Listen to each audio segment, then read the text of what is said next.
I feel honored in welcoming our next eminent guest, Dr. Ishwar Basavaraddi. He is the Director of Morarji Desai National Institute of Yoga, Ministry of Ayush, Government of India, New Delhi, for the last 16 years. He is the Head of Institute of Yoga Certification Board, Ministry of Ayush, Government of India since 2018.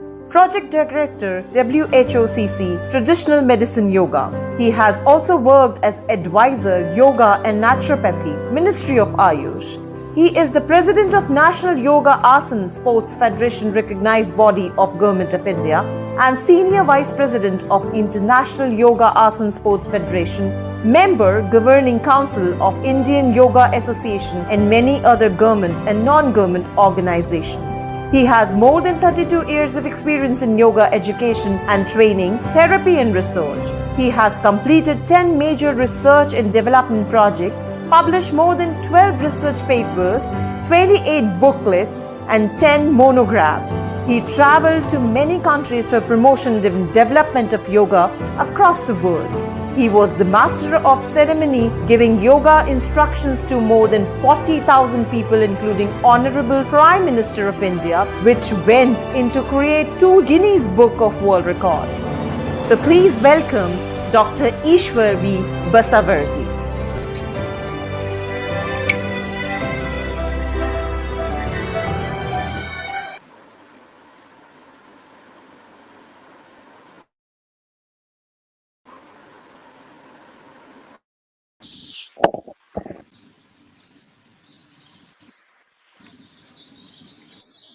Namaste, Dr. Ishwar ji. Yes, thank you very much.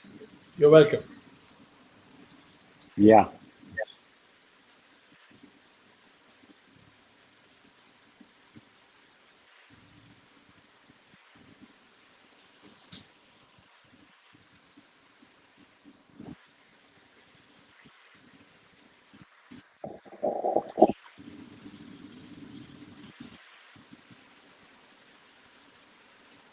Yes, can you hear me now? Can you hear me?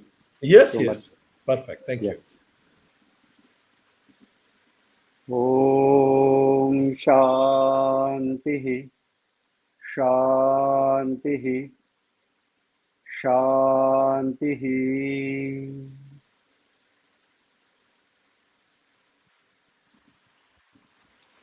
My pranams to all the yoga professionals and also yoga enthusiasts joining this webinar through various social media platforms. Today my topic is Kriya Yoga. There are many kinds of Kriya Yoga which are being in the public domain. Many people in West consider Kriya Yoga of Swami Yoganand. Patanjali also mentioned about the Kriya Yoga in his Yoga Sutra. And many people consider Kriya Yoga is as part of Karma Yoga. Just to mention, Kriya Yoga is to vitalize the body and connect with the mind. And ultimately, which leads to the total freedom. Therefore, we have to emphasize on the importance of Kriya Yoga in various schools of yoga. I would like to emphasize every yoga practice has the prerequisites. So, in my opinion, these prerequisites are quality control. You may do any yoga sadhana, asana, pranayama, bandha, mudras, etc. But they will be effective when you follow some prerequisites. What are those prerequisites? In Ashtanga Yoga of Patanjali, Yama Niyamas are prerequisites. In any Ghatastha Yoga or Yoga for the Ghata, the Stula and Sukshma Sharira. So these are the where we have a cleansing or detoxification processes called Shat Kriyas. Some people mention they are also Kriya Yoga. No, they are only the detoxification processes or cleansing processes. So in Ghatastha Yoga or Ghata Yoga and cleansing practices are of vital importance. Therefore, another one most important factor we forget is the intakes, the breathe, what we breathe, the quality of breathe, the water, what we drink, and the food, what we ate, also make the impact on the energy, the vital body, which is the major dimension of our Kriya Yoga practices. In total, for any practice of Kriya Yoga, I will come to that Kriya Yoga part. So if you totally taken, there are 5 dimensions of prerequisites. The first one is the food what we take. It should be mitahara, not yuktahara. Yuktahara is according to the season, according to the date, according to the capacity of and also any disease condition. But mitahara is yogic food. Snigdha, madhura, chaturtansha vivarjitaha. So many people forget about the importance of food intake. That is very, very vital important. Therefore, we have to definitely emphasize on the quality of food, what we eat, how it was prepared, how it was earned, how it was served, in what conditions we eat. That makes the impact on the vital body, which is Kriya Yoga is taking part. Therefore, food is one.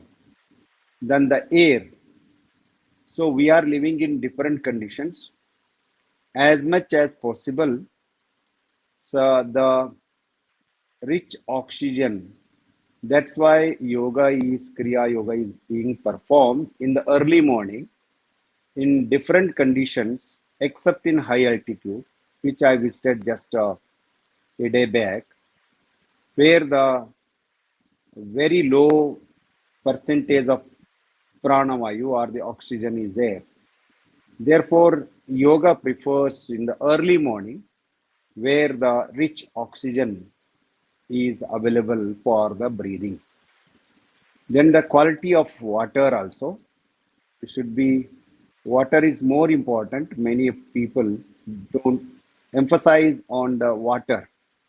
Water intake appropriate level is also important. So these are all very subtle aspects many people ignore. Therefore, the air, the food, the water, what we take, these are the 3 important dimensions.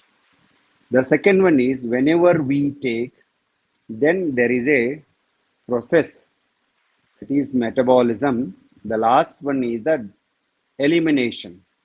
If elimination is not proper, then vitality will be reduced. Kriya Yoga will not be effective.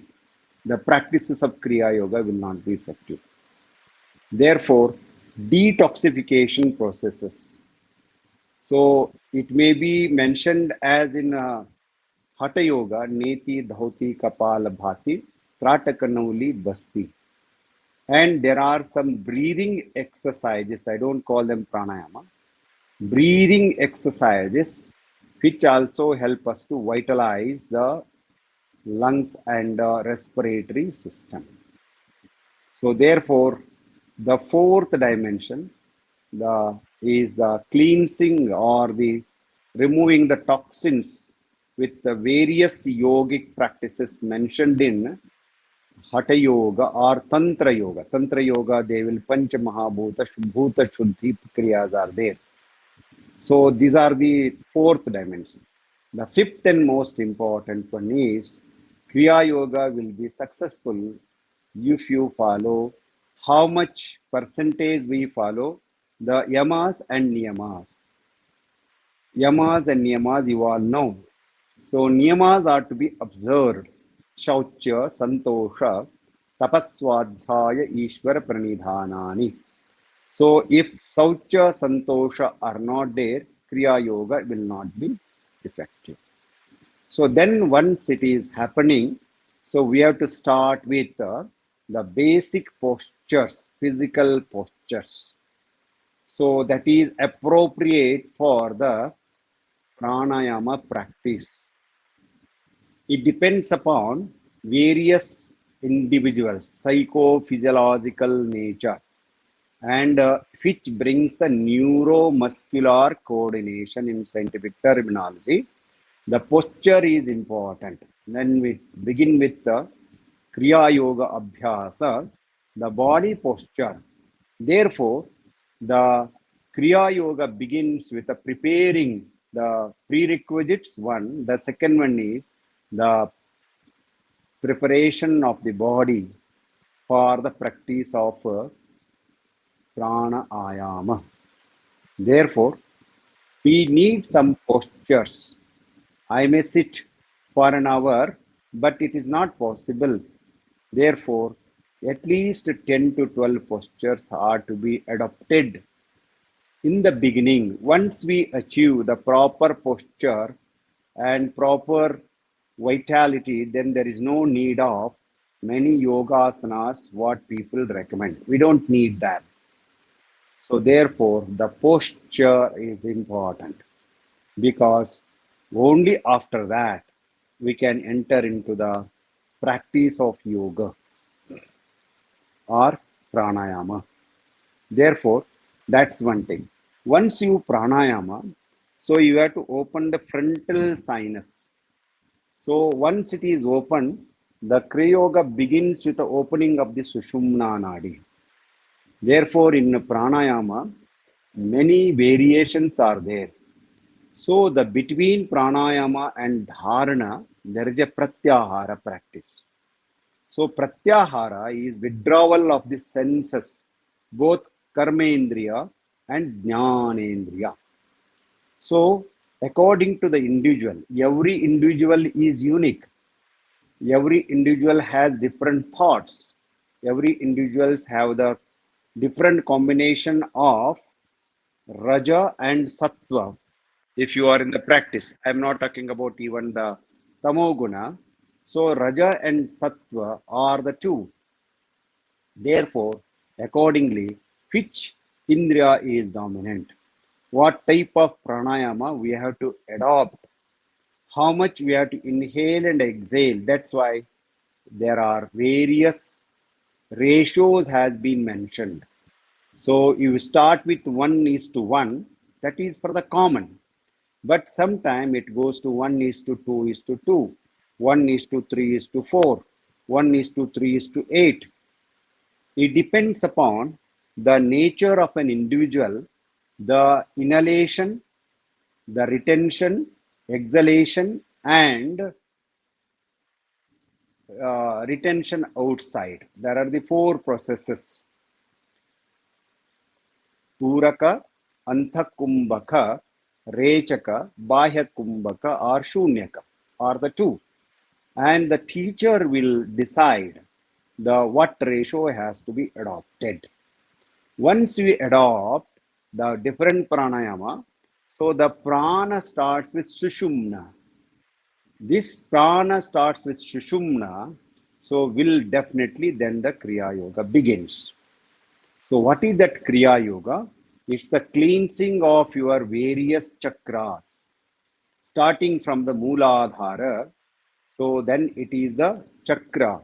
So any person having it is the basic chakra, the cleansing of the Mooladhara, then Swadhisthana, Manipura, Vishuddha, Anahata, Shuddha, and Ajna Chakra. So these are the six, then it comes to the Sahasrara. There are various practices, and with the breathing, we have to channelize the energy from the root to the serpent power. So it happens only when your prana starts flowing from the central nadi Shushumna. Therefore, so these are the very, very vital aspects we have to emphasize before we start the pranayama. Once it enters into the Ajna Chakra, that comes the Ekagra Chitta. So then the teacher is vitally important. He emphasizes about the vitality, the flower. Then dhyana happens, the union happens. Union of individual consciousness, that of I become one, merge. So there is a total infinity. It opens up. That's why it is called Sahasrara. That is the ultimate of Kriya Yoga. What are the fruits of Kriya Yoga? I conclude. So this is a process, just I'm telling because it's 15 minutes, these things. So the prerequisites, I mentioned about 5. Then it is the posture, the preparation. So then the pranayama with various ratios. So then the cleansing of the various chakras, then entering into the Sahasrara. There I am experiencing the merger of individualness with the universalness, then it happens. Then that state helps to me to do the karma. That karma is nishkama. I do karma diligently, efficiently, but at the same time, I am surrendering. What Kriya Yoga Patanjali says, Abhyasa, then Tapa, Swadhyaya, then Dhyana, then Ishwara Pranidhana. You surrender that. So once you attend, you surrender. That's the Kriya Yoga remains. Alabdha Bhumikatva Anavastitatva. I achieved the state, but I cannot maintain. Why I am not able to mention? I don't know the surrender. Ishwara Pranidhana. So I have to surrender. Karma Yoga. So that happens with the devotion, unconditional love. Unconditional love towards the human beings leads to the unconditional love to the God consciousness. Because every individual is having the consciousness or the God consciousness. That one leads to the jnana, that is viveka. What is that viveka? I remain in the always truth, nitya, anitya. The viveki or jnana yogi remain in the nitya, which is permanent. What is permanent? The Atman is the permanent. The Paramatman is the permanent. So like this, the union happens, that union leads to. These are the various dimensions of Kriya Yoga. So this aspect has to be taught by a very learned, experienced teacher who is practicing this. With these few words, I once again wish the conference all the success. Thank you. Jai Hind, Jai Bharat. Om Shanti Shanti Shanti. Thank you very much, Dr. Ishwarji. It is very comprehensive how you explain various dimensions of Kriya Yoga, 5 prerequisites, then how to prepare our body, pranayam dimension and its various proportions, pratyahara, how cleansing of chakras are done, what exactly is the process. You not only mentioned Kriya Yoga, you connected it with Karma Yoga, also with Gyan Yoga, and how Sahasrar gets open and we enter into the state of union. It was very informative and inspiring talk, Dr. Ishwarji. I'm sure that it must have inspired all it as it has inspired you. Thank you for your blessings. Thank you. Thank you. Namaste. On behalf of United Consciousness, I thank Dr. Ishwar Basavaraddi for coming on to the platform of United Consciousness and sharing his views. Thank you so much.